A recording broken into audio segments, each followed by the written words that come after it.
Hello there again, and thanks so much for tuning in. We are talking about crisis and how we respond to crisis reactions. We have established in earlier postings that I've done this week that it's a key thing to allow people to have crisis reactions.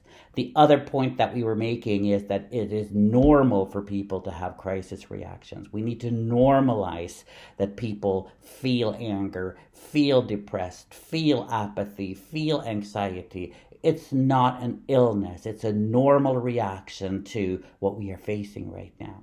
However, we need to go a step further because it's not enough to just allow and normalize. The third point that I want to make, and we are going to talk more about this because this is the more difficult part of being a leader or encountering people in crisis, and that has to do with boundaries. Nobody likes the word boundaries, but the fact is that boundaries are necessary because boundaries and structure in crisis actually provides security. But then it's important that we know how we introduce boundaries.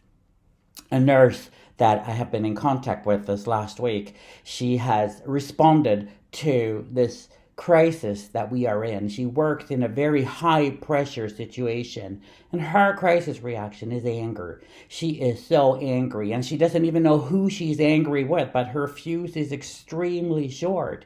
And she called me and she said, I don't know if I can go to work because I don't function. I am so angry all the time and I blow off in a second. Yeah, well, you can imagine that that's not a resource in a high pressure healthcare place right now. So I talked to her and I said, well, you know what? Your crisis reaction of anger. And I allowed for it. I normalized it. And then I said, you need help because the boundaries that you need, you probably cannot set yourself. And she said, well, what should I do? And I said, why don't you go to your nurse manager and tell him or her that you have these issues? I'm sure that he or she is already aware of that you have those issues because it's hard to hide anger. And I said, and then just say, I need help. And she did. And she went to her nurse manager and said exactly what I just said. And the nurse manager responded in a fantastic way and said, yes, I'm glad that you see what your issues are. And yeah, let's find a way together to set up boundaries for you so that you can function as well as possible during this high pressure time. And what I want to point out here is that the word boundaries in a crisis situation should never stand by itself in a sentence. It should always come with the word inclusivity as part of using boundaries.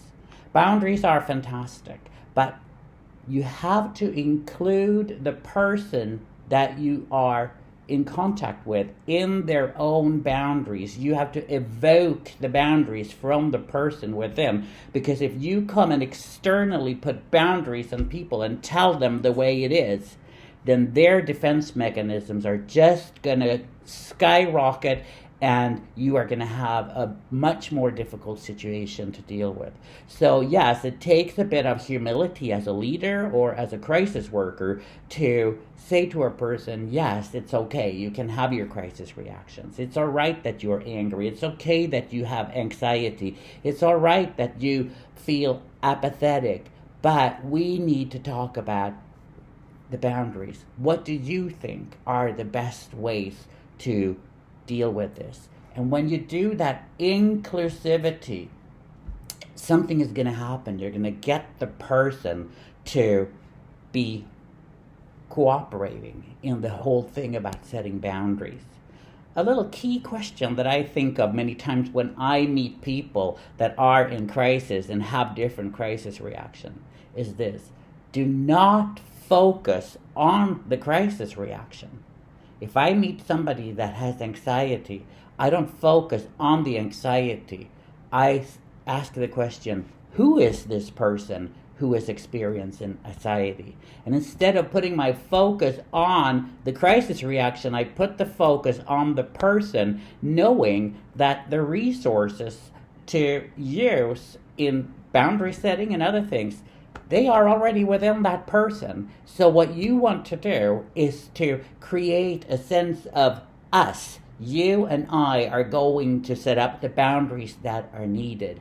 But we need to be very clear that in a crisis situation, we will create anarchy if we just allow crisis reactions and normalize them. It is our obligation, and it's the most loving thing that we can do, is also to talk about boundaries.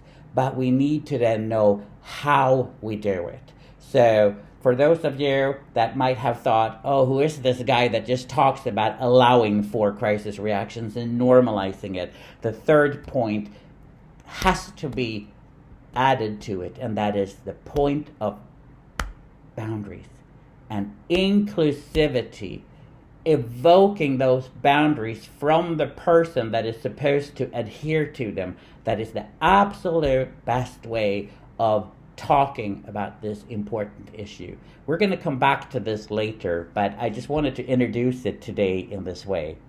Hey, have a brilliant day, everybody, and thank you so much for tuning in.